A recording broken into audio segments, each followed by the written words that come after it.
Welcome back. I apologize that it's been as long as it has since the last video, almost a month now. In fact, after editing and all of the rest of this, it may be exactly a month.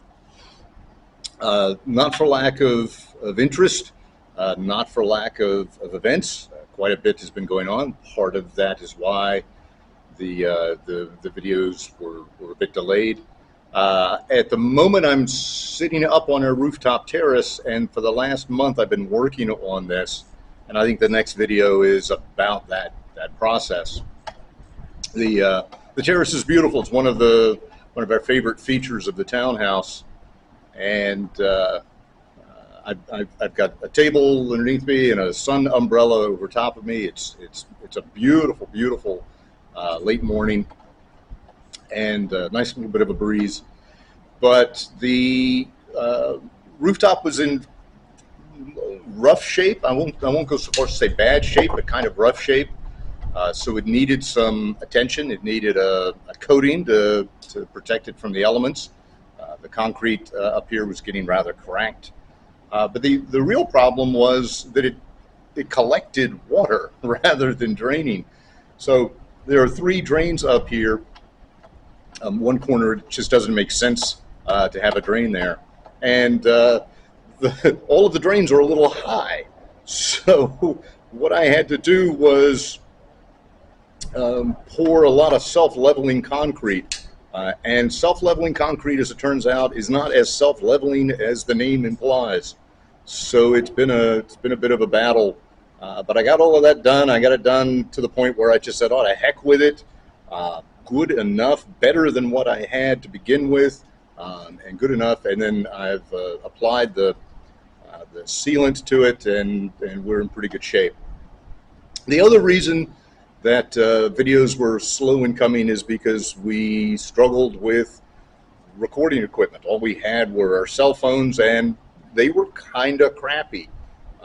Turns out I think mine's a little better than Patty's in that regard, but they're both rather poor video and audio recording devices. So I'd ordered cameras, and it takes Amazon forever to deliver here.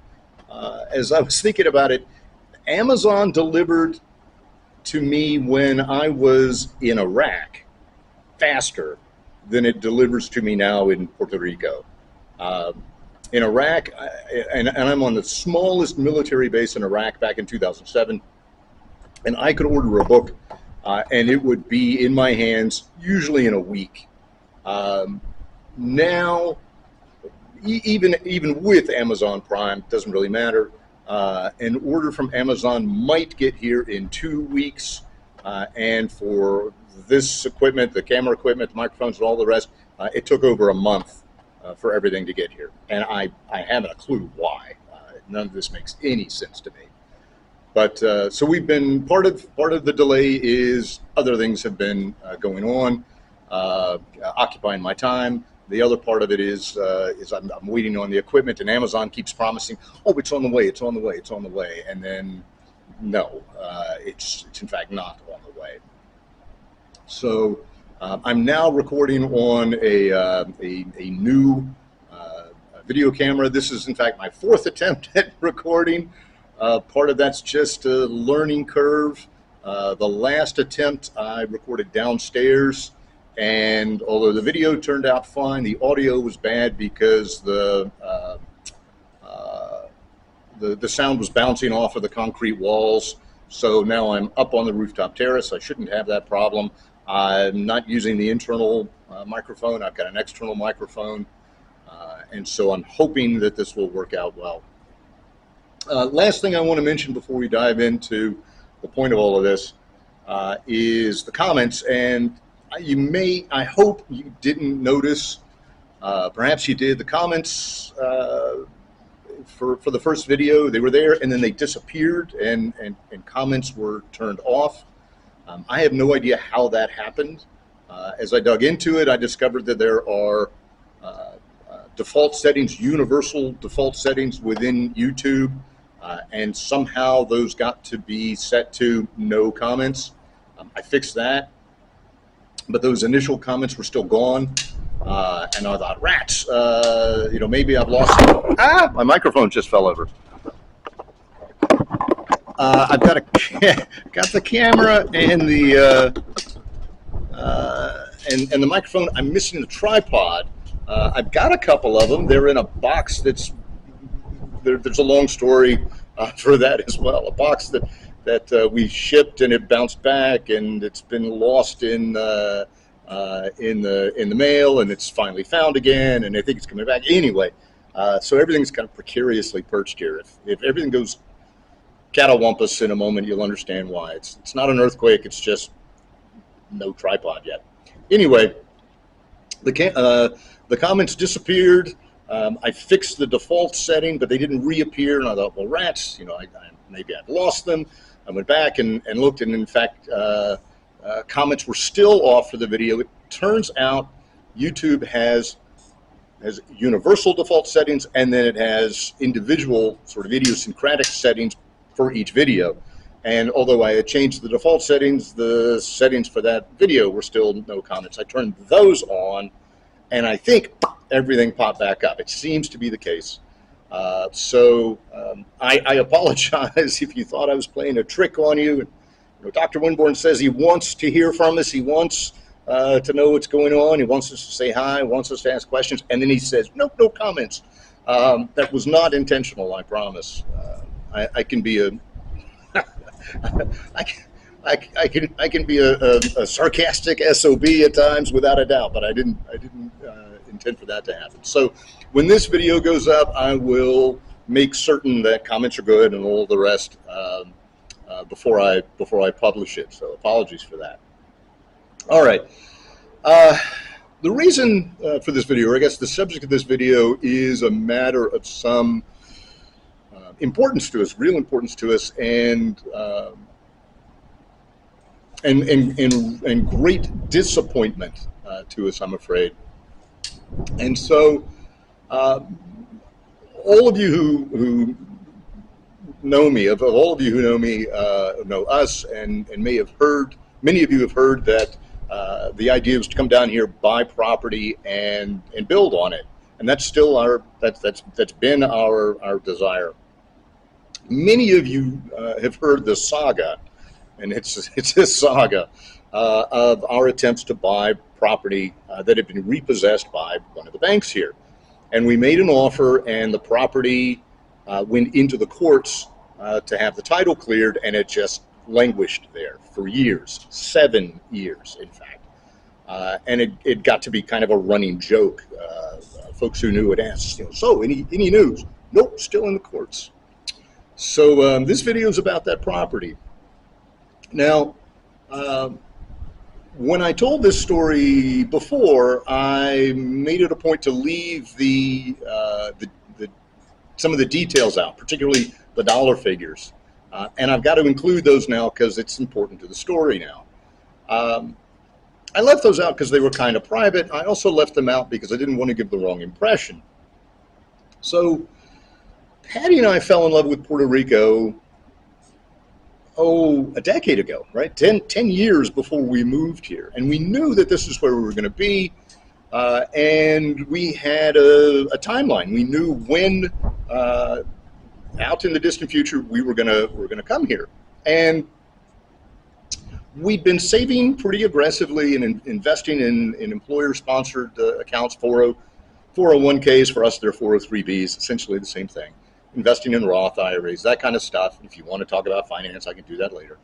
But looking at the timeline and looking at when we were planning on coming out, as a rule, you can't get into those accounts until the year you turn 59 and a half. Well, I'm 57. And so we realized, oh, shucks, we're going to have to put together some cash to carry us through for a couple of years. So we started putting cash away. And then because we had this timeline, I would occasionally look and see what the real estate market was like, what was on the market. And I figured if I found some land Great.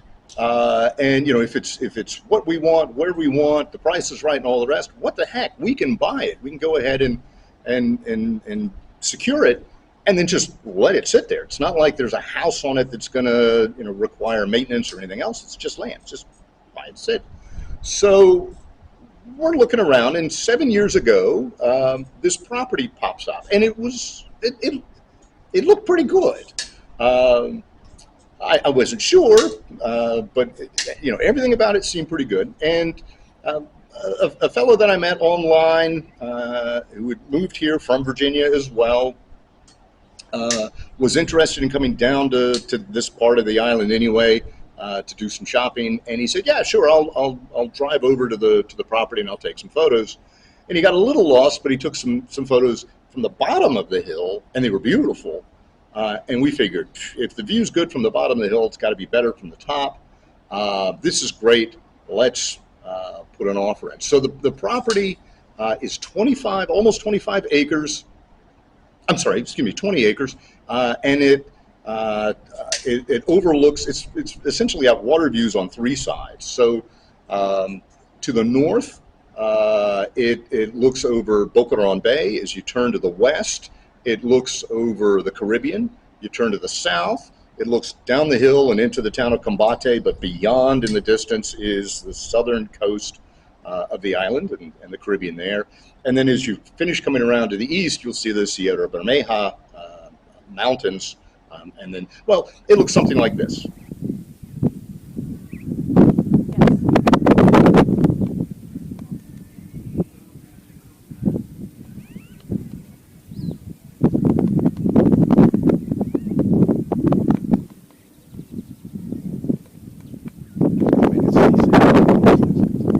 Waving around, trying to.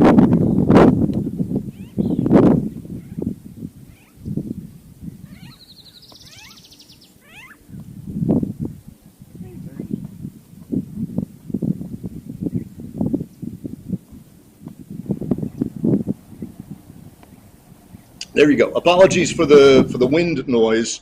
That was just a cheap little action camera stuck on a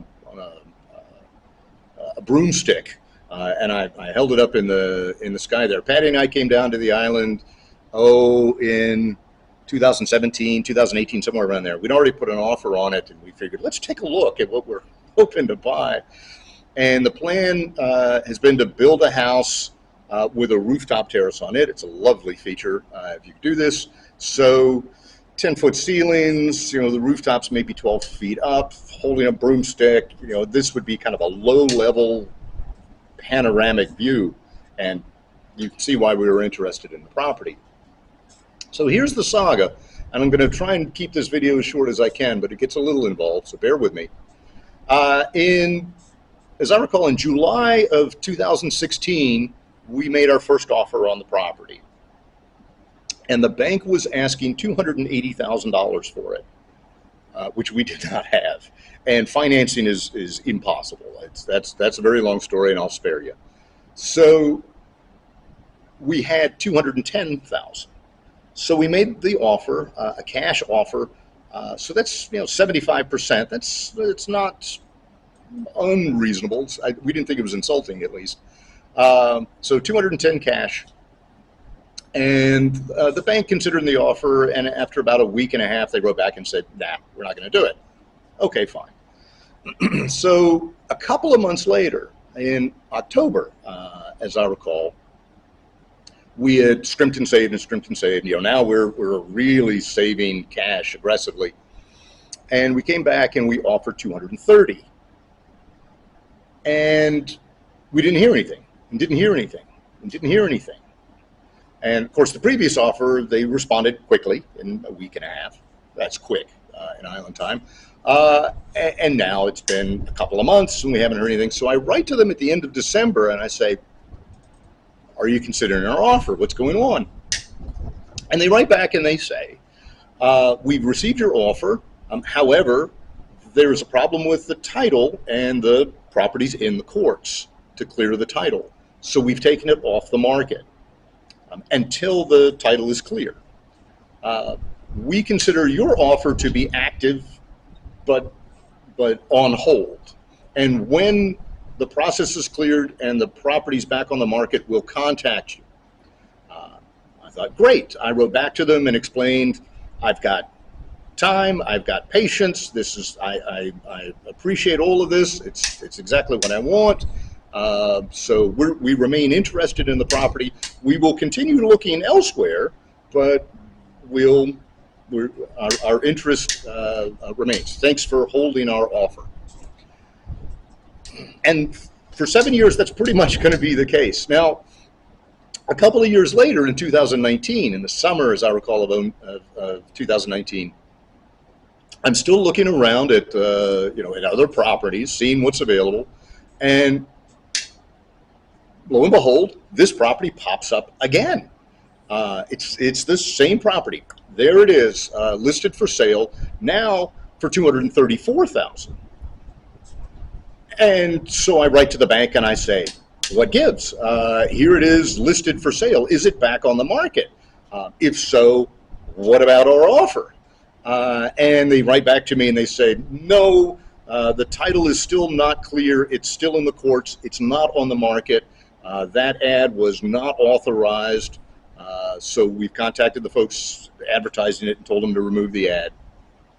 But then they said the price of $234,000 reflects an annual assessment of the property.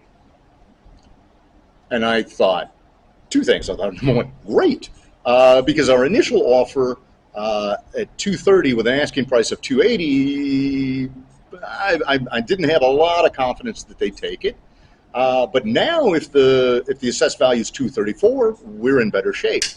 I also interpreted this as meaning that their asking price is whatever this assessed value is, and it appeared that the assessed value was the assessment for the purpose of property taxes. So I'm real happy. We've gone from $280 to $234, and our offer has gone from $50,000 out to $4,000 away from that value. I'm thinking this is going to work. This is good. So nothing much. We remain in communication, but there's no real movement on the issue. It doesn't work its way through the courts. In Puerto Rico's defense, during this time there was a hurricane, an earthquake, and COVID. So we should cut them a little slack. But in the summer of 2022, I go to the property tax agency's website. The property tax agency here in Puerto Rico goes by the acronym CRIM, C-R-I-M, CRIM. And it's a GIS-based website. It's beautiful. It works. It's lovely. So it's kind of like Google Earth, and you zoom in, and then once you get close enough, all of the property boundaries pop up, and you can click on them and get some information. It's a little bit of information, but there it is. And I zoomed in, clicked, and now, last summer, in I think July of 2022, CRIM listed the bank as the owner of the property. So I wrote to the bank and I said, hey, I see that the bank is now the owner of the property according to CRIM. Does this mean that the title is cleared? And they write back to me and said, yes, the legal process is complete. The title is now in the bank's name. We're not yet ready to put it on the market. There are a few other things, but we expect it to be on the market. Rough translation is by the end of the year. And again, they said, we will contact you. Great. Well, the end of the year rolls around and I don't hear anything from them, but I'm not terribly surprised. In some of our other communications, they had said things like, yes, we expect the legal process to be done in a month or in a matter of months. No, that didn't happen. So when they say, yes, we expect this to be done by the end of the year, maybe, but I'm not holding my breath. So not a big deal. January rolls around, nothing. February, March, fine. And in fact, by early spring there, I'm figuring we're moving down there in a few months, selling their house and moving in a few months, if they were to contact me and say, "Hey, we're back on the market. We've reviewed your offer. We'd like to accept it," my response would be, "Great! I'm selling my house and moving down there. I'll come down with a big bag of cash and we'll make this work." So I'm still feeling good about all of this. Well, still hear nothing. We moved down in early July. And sell the house at the end of June, moved down in July, and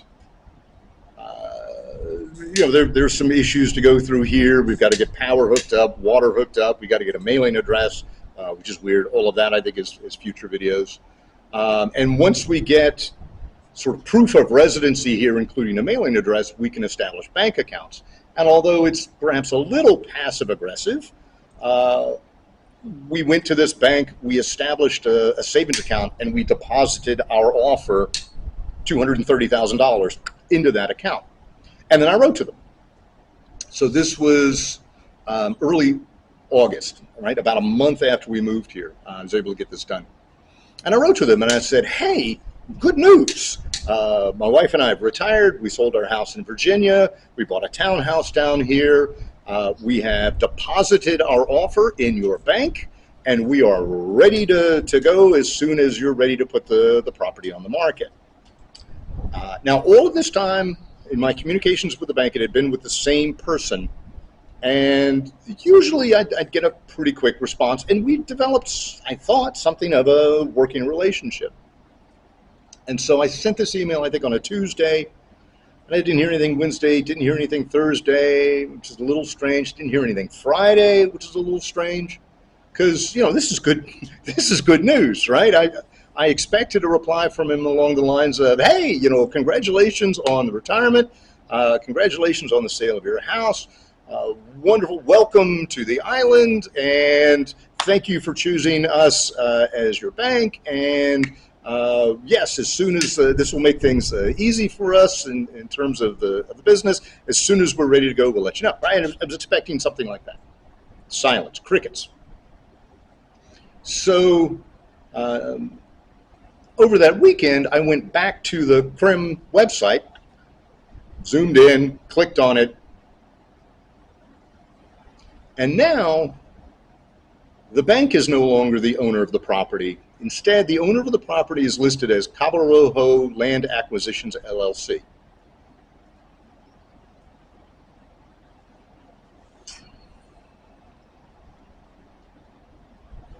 And so on Monday, I wrote a different email.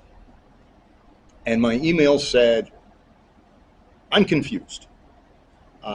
I don't understand, and I hope you can explain this to me. I sent the email to you. I didn't get a response. That's not like you. I was a bit worried about what's going on. Not hearing anything over the weekend, I went to the CRIM website, discovered Cabo Rojo Land Acquisitions is the owner. But I had an offer on the property. What happened?" And the email that I got back said, simply enough, when the property was put back on the market, what we did was we considered all of the offers on the property, and we accepted what we thought was the best offer. Okay. As a business matter, that makes sense, right? I have no objection to that at all, except in this case, it doesn't really apply. I'll get to that in a moment, but I found that response less than satisfying, shall we say. So I wrote back, and I didn't object to that response. I said, "Okay, well, can you tell me two things? Can you tell me what the assessed value was at the time that the property went back on the market? And can you tell me what the sale price was? Because I'm figuring, I want to know. I had an active offer. I want to know what they were looking for in terms of a price, because it had been 280. I'm pretty confident it dropped down to 234. That's how it seems to me. From 2016 to 2019, it dropped whatever that is, 26, no, 80, $46,000. I'm not expecting the continued drop there, but there's no reason to believe anything else. Heck, interest rates are up. That typically drives property values down. What was the sale price? What was the asking price? Well, I get a reply, and this is the only email that I get from someone other than this person I'd been working with before. This is his boss that replies to me. And she says that the assessed value was $800,000. And then she says that she can't tell me what the sale price was, but it was in excess of the assessed price. Now, there are, to my mind, at least three things about this process that are problematic. Number one, I was told repeatedly that when the property came on the market, the bank would contact me. Considering that my offer was 7 years old, considering that the assessed value of the property changed over time, I imagined that contact would follow something along the lines of, Mr. Winborn, we have your offer of 230. That offer was made 7 years ago when the price was 280. Now the price is whatever it happens to be. What is your desire? What would you like to do? I mean, that seems to me to be reasonable. But I got nothing. No contact from them whatsoever, even though they said repeatedly that they would contact me. That's the first problem. Second problem is the claim that what they did was open up the property on the market and consider all of the offers. They didn't do that. They clearly didn't do that because mine was the only offer on the property. I made that offer in 2016, in October of 2016. By December of 2016, it was off the market. And so when it comes back up on the market, there's one offer and only one offer, and that's ours. I know for a fact that the folks they sold it to, Cabo Rojo Land Acquisitions, didn't make an offer on it before it went into the courts, because it went into the courts in the end of 2016. Cabo Rojo Land Acquisitions was incorporated in 2019. They didn't exist when I made my offer. So I know that didn't happen. The only way, it seems to me, that this could have happened is if they had considered my offer, rejected my offer, and then Cabo Rojo Land Acquisitions makes an offer after that. But there's zero evidence that they considered my offer. Finally, the claim that the assessed value is $800,000 strains credulity, shall we say. Right? Remember, the asking price was $280. The assessed value 3 years later was $234.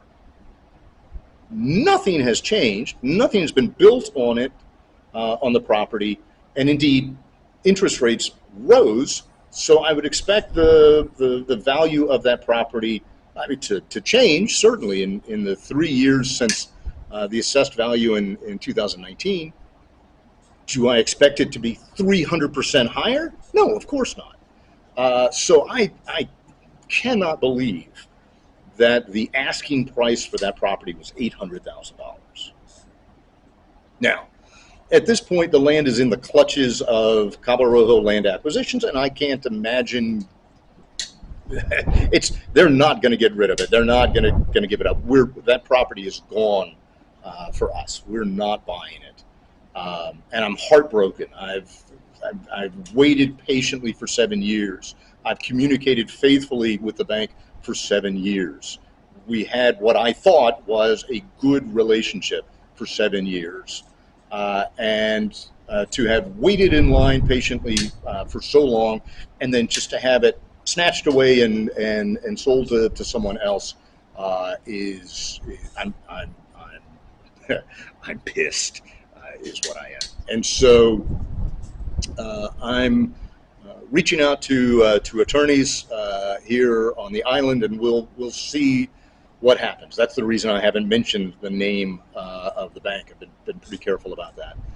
So, yeah, no names other than mine and the owners, and the owners are a matter of record. And it's, I don't know. Anyway, we'll let that go. Um, I don't know what we can do here. When I'm reaching out to the attorneys, I'm asking for information and legal counsel, uh, and not necessarily representation for litigation. I don't know whether it'll go there. The information that I want is what was the assessed value. Simple enough. And am I correct? Was that the asking price? Because if it turns out that the assessed value dropped by 4,000 or more in those last few years, then my offer, even though it was 7 years old, was at or perhaps above their asking price. I know uh, I know in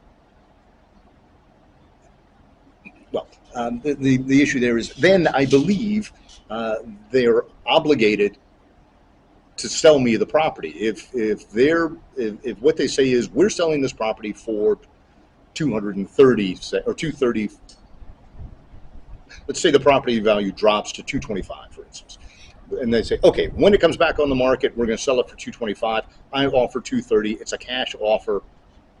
Um, there's no cause for them to reject it, none. So they got to sell it, is my understanding. If they reject it, the only reason they rejected it is because Cabo Rojo Land Acquisitions was buying up property, and the bank was thinking, well, we're not going to sell it to this guy, even though his offer is acceptable. We're going to sell it to these other folks, and that strikes me as problematic.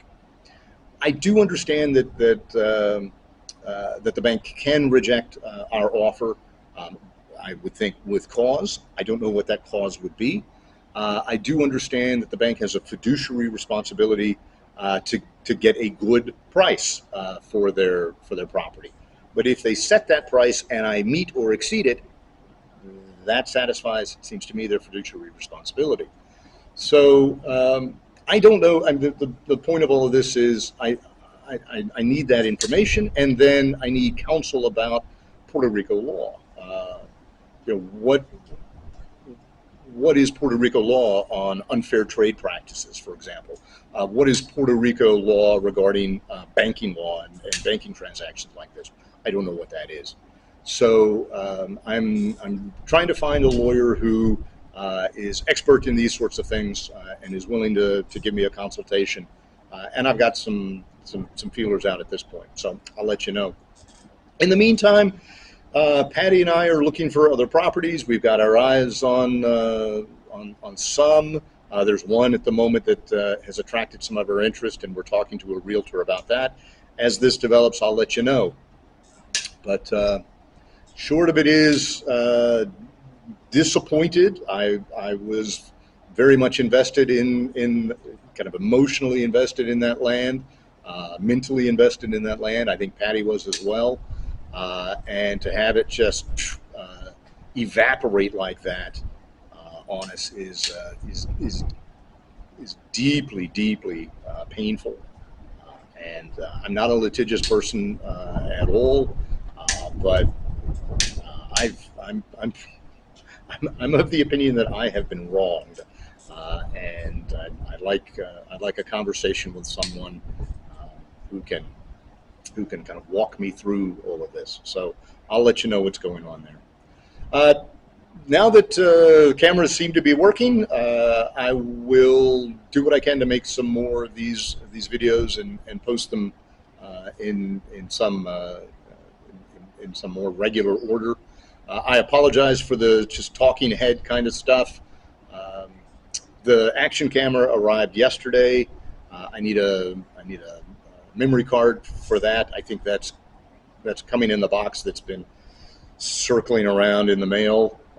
So when that arrives, I should be able to do some action films. I'll take you down to, we'll walk down to the beach from here. So I'll take you on a hike, walk along the beach, may do a little swimming along in the beach, or not in the beach, in the water. And who knows, we may drive around the island a little bit and give you some idea of what things look like. The old cell phones were really bad for that. There was no vibration dampening, motion dampening sort of stuff that these cameras all have. So there was a movie that came out many years ago, a horror film, and it was and a lot of folks got seasick apparently watching it because it was people running around at night in the woods, and the camera just went. I don't want. I don't want. I forget the name of the movie. I don't want to do that to you. But I think with some better cameras, better video, better audio, we'll be able to get away from the kind of talking head sort of stuff. So a little bit on the rooftop terrace, what we've done to it, what we plan to do to it, a little bit on the neighborhood, and I'll certainly keep you posted on what's going on with real estate. I'll close with this. A couple of comments in the for the first video. One asked about solar cells.